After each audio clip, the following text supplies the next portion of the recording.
রেলের কষ্টের কথাটা বলছো, রেল তোমার, রাজ্যের সরকার তোমার, দেশের সরকার তোমার, মানুষ যেত, কথা বলতো, মিটে যেত। তোমরা তো মেটালে না। তাহলে কোনো একটি পার্টিকুলার বাজারে, কোনো একটি নির্দিষ্ট বাজারে যদি তোমরা এই কাজটা করতে পারো, তাহলে হিন্দমন্ডলে কেন করবে না, যাদবপুরে কেন করবে না, দমদমে কেন করবে না? নাকি একটা বাজারে সব জল শেষ হয়ে যাচ্ছে, তারপরে বলছেন যাকে সই করে মাস পিটিশন দাও তবে করবো? ভোটের আগে তো লাফিয়ে লাফিয়ে আসছিলে, আর এখন বলছো আমাকে চিঠি দাও তবে আমি দেখবো। তার মানে ভোটে জিতে গেলে লেজ মোটা হয়ে যায় নাকি? মোটা লেজের বিধায়ক চাই না, লেজ বিহীন বিধায়ক চাই, যারা এই ব্যবস্থার সমাধান করবে।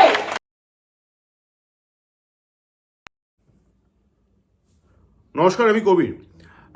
থাম্বনেলে দেখলেন মীনাক্ষী মুখার্জি উত্তরপাড়ায় হেরে যাওয়ার পরেও কিন্তু সারা রাজ্যে বামপন্থীরা যেভাবে লড়াই আন্দোলনের মধ্যে আছেন, প্রবলভাবে মীনাক্ষী মুখার্জিও কিন্তু উত্তরপাড়ায় লড়াই আন্দোলনের মধ্যে আছেন। প্রত্যেকটা দিন মাটি কামড়ে লড়াই করছেন, শুধু উত্তরপাড়ায় নয়, সারা পশ্চিমবঙ্গ জুড়ে।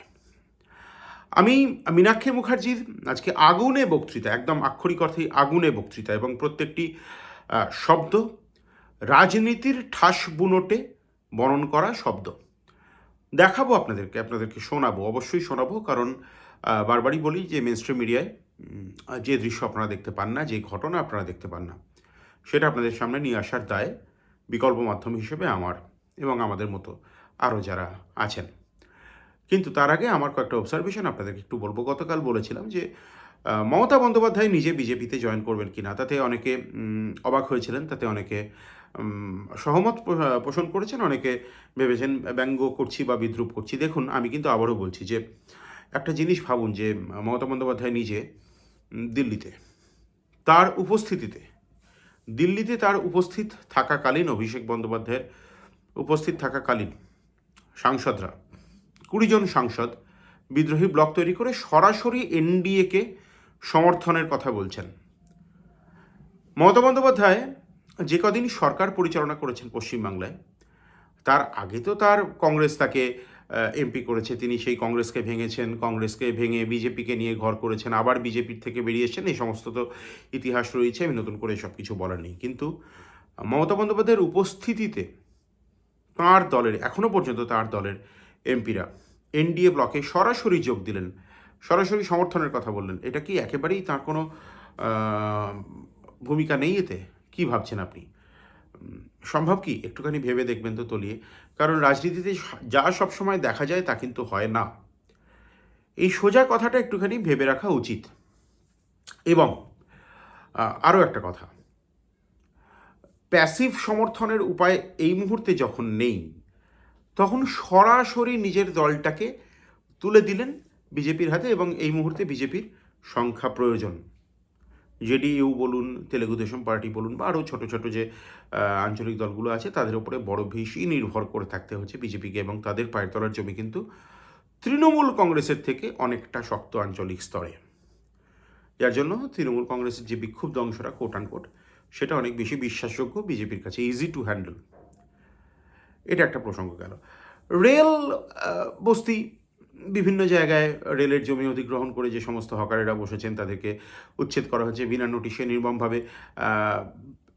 আমার ব্যক্তিগতভাবে বিষয়টা অমানবিক লেগেছে, আইনের কথায় যদি বা নাও যাই।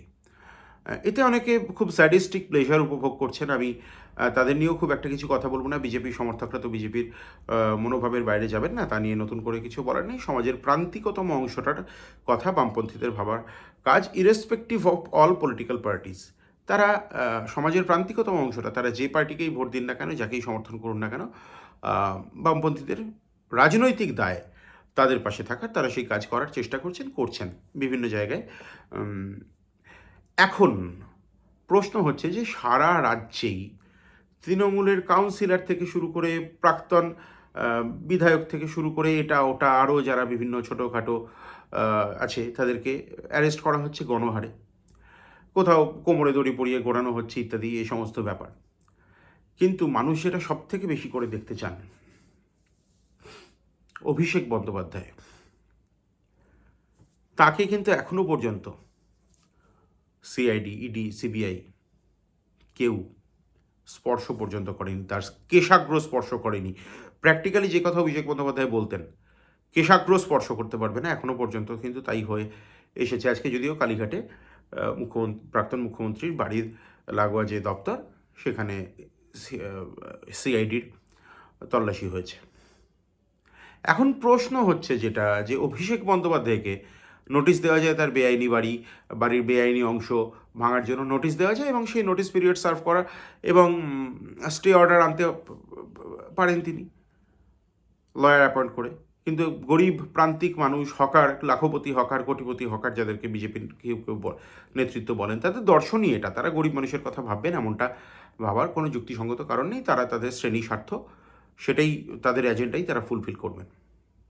কিন্তু হকারদের কিন্তু নোটিশ পিরিয়ড সার্ভ করা হয় না। কোর্ট খোলার আগে রাতের অন্ধকারে বুলডোজিং করে ভেঙে চুরমার করে গুঁড়িয়ে দেওয়া হয়। অভিষেক বন্দ্যোপাধ্যায়ের পরিণতি কী হবে? ভাইপোকে বাঁচাতেই কি মমতা বন্দ্যোপাধ্যায় দিল্লিতে গোটা দলটাকে তুলে দিলেন এনডিএর হাতে? আপনি ভাবুন, আমি কি ভুল বলেছিলাম? এবং আরও একটা কথা, বামপন্থীদের সঙ্গে আগামী দিনে বিজেপির লড়াই মুখোমুখি, সেটা বসিরহাটের উপনির্বাচন বা অন্যান্য ক্ষেত্রেও আপনারা দেখতে পাবেন। সেই নিয়ে প্রতিবেদন আসবে। মীনাক্ষী মুখার্জির আজকের বক্তব্য সবটা শুনুন, সঙ্গে থাকুন, এবং যারা প্রথমবার এই চ্যানেলে আসছেন, আপনার চ্যানেল, আপনার কথা বলে, সাবস্ক্রাইব করুন, সঙ্গে থাকুন। আজকে অন্য কিছু বলিনি, এইটাই তো করতে চেয়েছিলাম, যে মানুষের পেটে যত লাভ করবে, সেই লাভটা আসার আগে যাতে একটা আইন থাকে, লাভটাকে যাতে অন্যদিকে ঘুরিয়ে দেওয়া যায়, সেই যে আইনটা ছিল, সেই আইনটাও চলে গেছে। এইখানে রেল বস্তিতে যারা থাকেন, তাদের পাড়ায় মিটিং এ গেছিল, মনে আছে? কেউ আছো দিদিরা? হাত তুলে বলো, আছো তো? বলেছিলাম না যে রেল বস্তি তোলার আগে রেলের লোক, রাজ্যের সরকার আর রেলের লোককে একসঙ্গে আগে মিটিং এ বসতে হয়। আর যদি কোনো একটা বস্তিতে 30-40 বছর ধরে কেউ যদি থাকে, তাহলে শুধুমাত্র নোটিশ দিয়ে তোলা যায় না, আগে তাকে অন্য জায়গায় থাকার ব্যবস্থা করতে হয়, তারপরে তোলা যায়। কি দিদিরা বলেছিলাম তো? দেখো, আজকে বিজেপি সরকারটা দেশেও আছে, রাজ্যেও আছে, আইনটাকে বুড়ো আঙ্গুল দেখিয়ে দিল তো, এসে নোটিশ চিপকে দিয়ে চলে গেল তো। দেখো, পশ্চিমবঙ্গের সংবিধানে, ভারতবর্ষের সংবিধানে এরকম অনেক আইন আছে, যে আইন তার জন্য কখন কিভাবে কে প্রয়োগ করবে, লাগু করবে, সেটা সেই সরকারের লক্ষ্য আর উদ্দেশ্যের উপরে নির্ভর করে।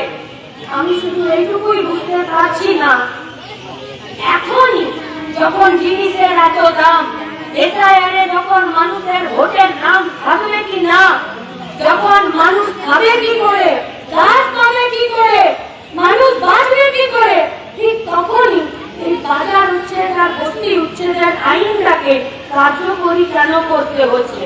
আচ্ছা, রেল কি বলেছে যে গোটা এলাকাটা ফাঁকা করে আমি এখানে নতুন কোনো প্রজেক্ট বানাবো?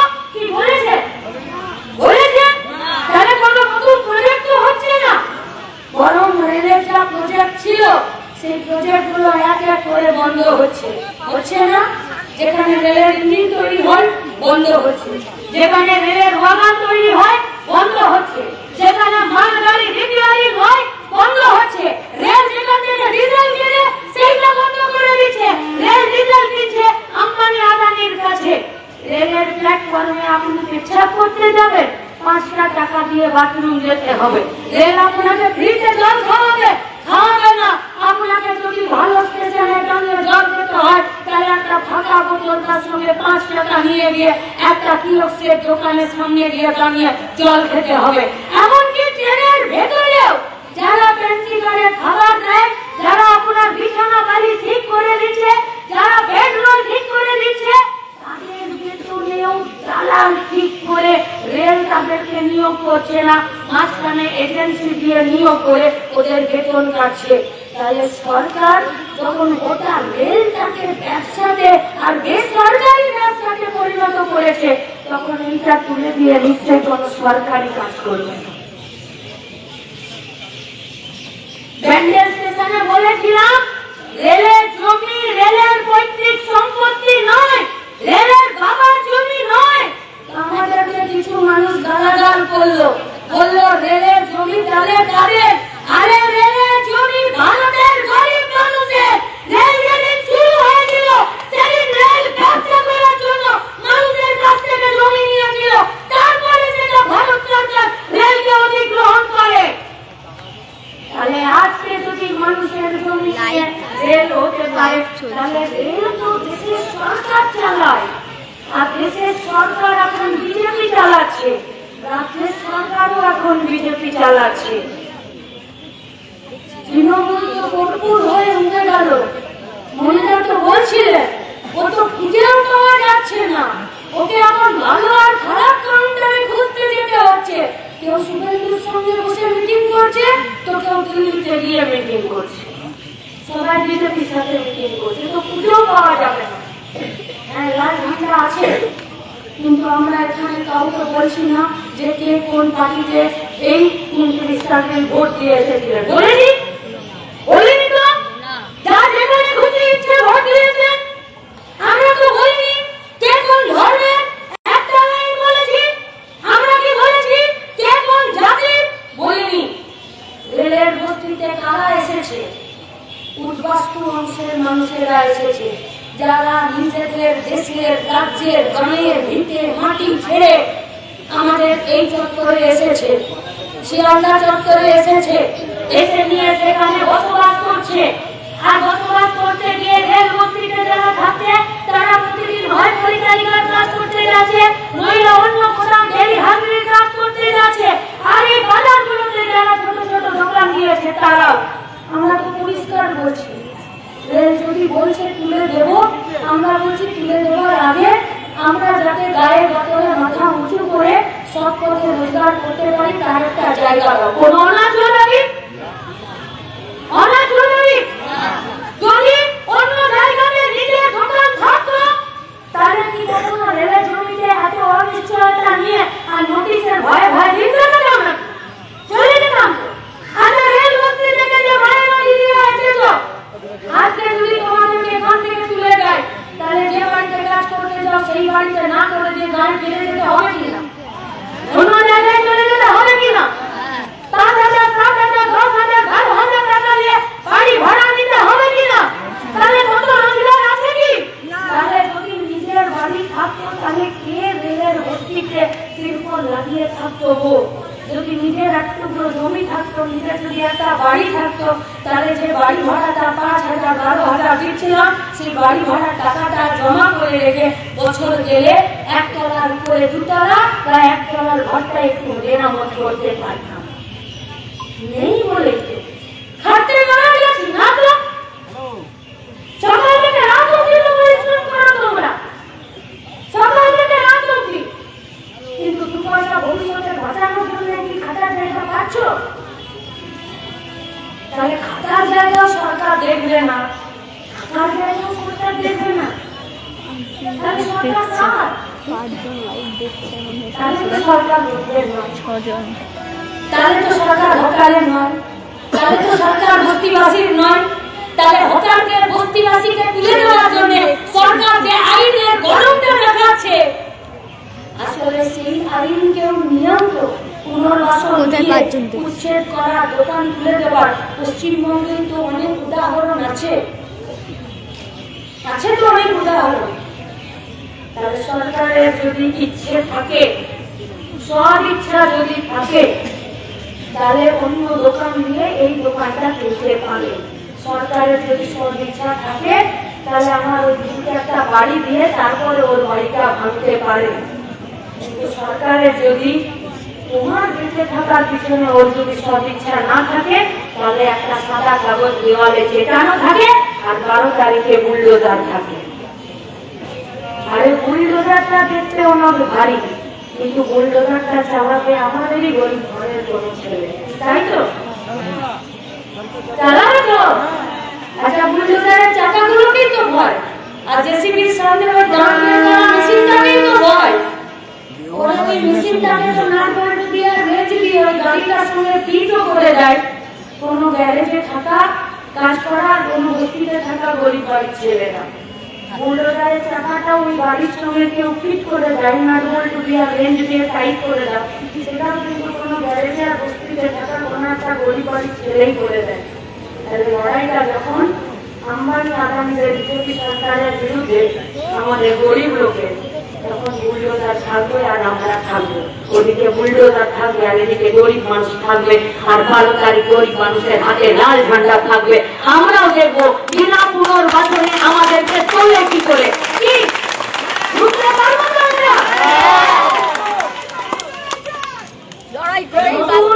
সরকার তৈরি করেছে, আমরা বিজেপিকে গাল বন্ধ করতে চাইছি না, কিন্তু আমরা একটা প্রশ্ন করতে চাইছি। এদিক ওদিক ঘোরাঘুরি করছেন আর বলছেন আমাদের দাদা, আমাদের জ্যাঠা, আমাদের বাবা, আমাদের কাকা, আমাদের দিদিরা সব ব্যবস্থা করে দেবে। কবে করবে? জমজম তো উজাড় করে দিলে, জামাপুর তো উজাড় করে দিলে। তোমরা তো একটা মিটিং রাখতে পারতে। আজকে বাজার যে বস্তির থেকে আজ এখানে মিটিং করেছিল, তারা তোমাদের টেবিলে দিয়ে নিজেদের কষ্টের কথাটা বলতো। রেল তোমার, রাজ্যের সরকার তোমার, দেশের সরকার তোমার, মানুষ যেত, কথা বলতো, মিটে যেত। কিন্তু তোমরা তো মেটালে না। তাহলে কোনো একটি পার্টিকুলার বাজারে, কোনো একটি নির্দিষ্ট বাজারে যদি তোমরা এই কাজটা করতে পারো, তাহলে হিমমন্ডলে কেন করবে না? যাদবপুরে কেন করবে না? দমদমে কেন করবে না? নাকি একটা বাজারে সব জল শেষ হয়ে যাচ্ছে, তারপরে বলছেন যাকে সই করে মাস পিটিশন দাও তবে করবো? ভোটের আগে তো লাফিয়ে লাফিয়ে আসছিলে, আর এখন বলছো আমাকে চিঠি দাও তবে আমি দেখবো। তার মানে ভোটে জিতে গেলে লেজ মোটা হয়ে যায় নাকি? মোটা লেজের বিধায়ক চাই না, লেজ বিহীন বিধায়ক চাই, যারা এই ব্যবস্থার সমাধান করবে, এই ব্যবস্থার সমাধান করবে। আর যাদের খারাপ লাগছে যে যানজট হয়ে যাচ্ছে, ঘিঞ্জি হয়ে যাচ্ছে, নোংরা হয়ে যাচ্ছে, আমরা তাদেরকে বলছি যানজট, ঘিঞ্জি, নোংরা যদি আপনাদের বস্তিতে যানজট, ঘিঞ্জি, নোংরা বলে মনে হয়, অকাদেরকে যদি যানজট, ঘিঞ্জি, নোংরা বলে মনে হয়, রেল বাজারকে যদি আপনাদের যানজট, ঘিঞ্জি, নোংরা বলে মনে হয়, তাহলে সব বাড়িতে চাকরির ব্যবস্থা করুন। আমরা পড়ে থাকতে চাই না বস্তিতে আর রেল বাজারে। কাজের ব্যবস্থা করুন, চাকরির ব্যবস্থা করুন। তাই সিআইটিউ নেতা মহিলা বলেছে আমরা শুধু এখানে আজকে মিছিল আর 2-3 বাজার বন্ধ করে আমরা নিজেরা নিজেদের ঐক্যবদ্ধ করছি না। আপনারাই কোর্টে গেছেন, আজকে সেখানে ফাইল পুট আপ হয়েছে, হিয়ারিং হবে, লড়াই ওদিকেও চলবে। যদি আগের সরকার, বাম সরকার যদি পুনর্বাসন দিতে পেরেছে, তাহলে তোমরাও পুনর্বাসন দিতে পারো, তার ব্যবস্থা আছে। সেটা হকার হোক, সেটা বস্তি হোক, উকিলরা লড়াই করবে কোর্টের ভেতরে, আর আমরা লড়াই করবো রাস্তাতে। আর তার জন্য আমাদেরকে এক থাকতে হবে। পেটের যখন ব্যাপার, খিদের যখন ব্যাপার, রুটি রোজগারের যখন ব্যাপার, তখন এটা পেট দিয়েই সামলাতে হবে। গাল গল্প আর ভাগাভাগিতে হবে না। কি হবে না তো? তাহলে যখন পেটের ব্যাপার আর যারা পেটে লাঠি মারে তাদের বিরুদ্ধে এই বিষয়টা, লড়াইটা, তখন সেই লড়াইয়ে আমরা এখানে দাঁড়িয়ে থাকবো। আপনারা যারা আজকে এখানে উপস্থিত হয়েছেন, মহিলা বলেছেন যে এই জমায়েতে হবে না। আর পেট যখন কাঁপবে আর সামনে যখন বুলডোজার আসবে, তখন আর যদি বাড়ি থেকে একজন এসেছি, সেদিন বাড়ি থেকে 5 জন থাকি তো 5 জনই রাস্তায় থাকবো, কিন্তু ভাঙতে দেবো না। আগে সুস্থ সমাধান করতে হবে, আগে অন্য জায়গা দিতে হবে, থাকার জায়গা দিতে হবে, কেনাকাটা রোজগারের জায়গা করে দিতে হবে। তারপরে রেলের জমি নিতে নিয়ে নিন, অন্য কাজে ব্যবহার করুন, কিন্তু গরিব তুলে আম্বানি আদানিদের পিছন পিছন ঘোরা সরকার আমরা চলতে দেব। আর তার জন্য যদি আমাদেরকে কেউ বলে যে এরা গরিব লোককে নিয়ে মাতামাতি করছে, আগে তো ছোট লোক বলতো, এখন আর ভয়ে বলতে পারে না, যদি বলে মাতামাতি করছে, তো আমরা বলছি এত শুধু মাতামাতি করছে, এত তো মাথায় তুলে নাচবো, গরিবরাই নাচবে আর গরিবরাই গানাবে, গরিবরাই রুখবে আর গরিবরাই নিজেদের রুটি আর বস্তুকে রক্ষা করবে। তাই এই লড়াইয়ে আপনাদেরকে থাকার, টিকে থাকার আর নিজেদেরকে ঐক্যবদ্ধ হওয়ার কাজ করবেন। কোনো অবস্থাতেই নিজেদের মধ্যে ভাগাভাগি হতে দেবেন না, কোনো অবস্থাতে নিজেরা নিজেদের হাত ছেড়ে দেবেন না। বাকিটা রাস্তাতে আপনারা ঠিক করবেন, আপনারা যে কি হবে। আপনারা চাইবেন এই বস্তি আর এই বাজার কারো পাকার সঙ্গে ভেঙে দেবে, আপনারা চাইবেন পুনর্বাসন নিয়েই আপনাদেরকে তারপরে ব্যবস্থা করবেন। সমাধান আইনের দ্বারা, রুটির দ্বারা, টেবিলের দ্বারা আর লড়াইয়ের দ্বারা হবে। সেই লড়াইয়েই আপনারা থাকুন। এই লড়াইয়ে জিত একমাত্র আপনাদের হবে আর সেই জিত নিশ্চিত করবেন আপনারা নিজেরা। সবাইকে অনেক অভিনন্দন। এই লড়াই 12 তারিখ রাত পর্যন্ত দাঁতে দাঁত চিপে থাকতে হবে। 12 তারিখ ঠিক হবে, পরের লড়াই ঠিক হবে।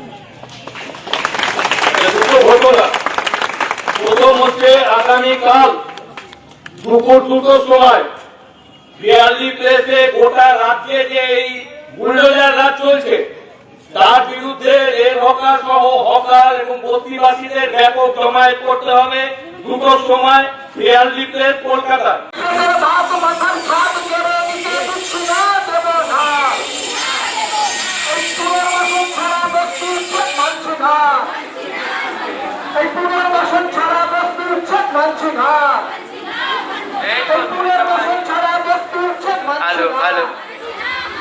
পেটের ভাত মাথার ছাদ কেড়ে নিতে দিচ্ছি না, দেব না, এই পেটের ভাত মাথার ছাদ কেড়ে নিতে দিচ্ছি না, দেব না। এজেন্ট কালাম জিন্দাবাদ, এজেন্ট কালাম জিন্দাবাদ। এই পুনর্বাসন ছাড়া বস্তি উচ্ছেদ মানছি না, এই পুনর্বাসন ছাড়া বস্তি উচ্ছেদ মানছি না, এই পুনর্বাসন ছাড়া বস্তি উচ্ছেদ মানছি না, এই পেটের ভাত মাথার ছাদ কেড়ে নিতে দিচ্ছি না, দেব না।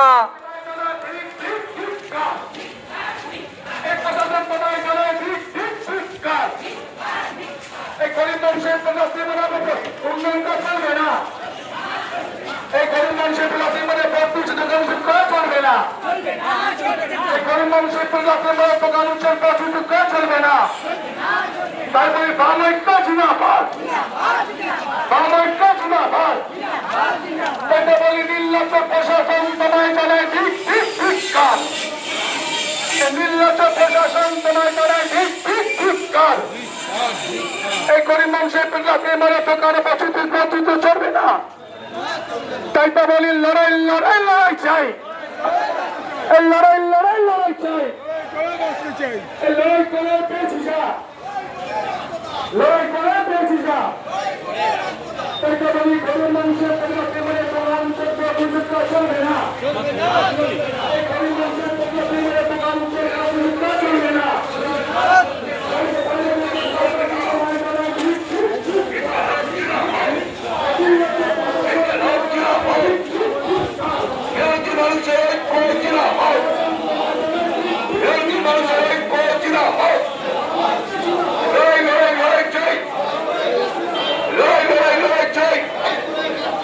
উচ্ছেদের বিরুদ্ধে সমস্ত মানুষ এক হও, বিকল্প ব্যবস্থা না করে উচ্ছেদের বিরুদ্ধে সমস্ত মানুষ এক হও, বিকল্প ব্যবস্থা না করে সমস্ত মানুষ উচ্ছেদের বিরুদ্ধে সমস্ত মানুষ এক হও।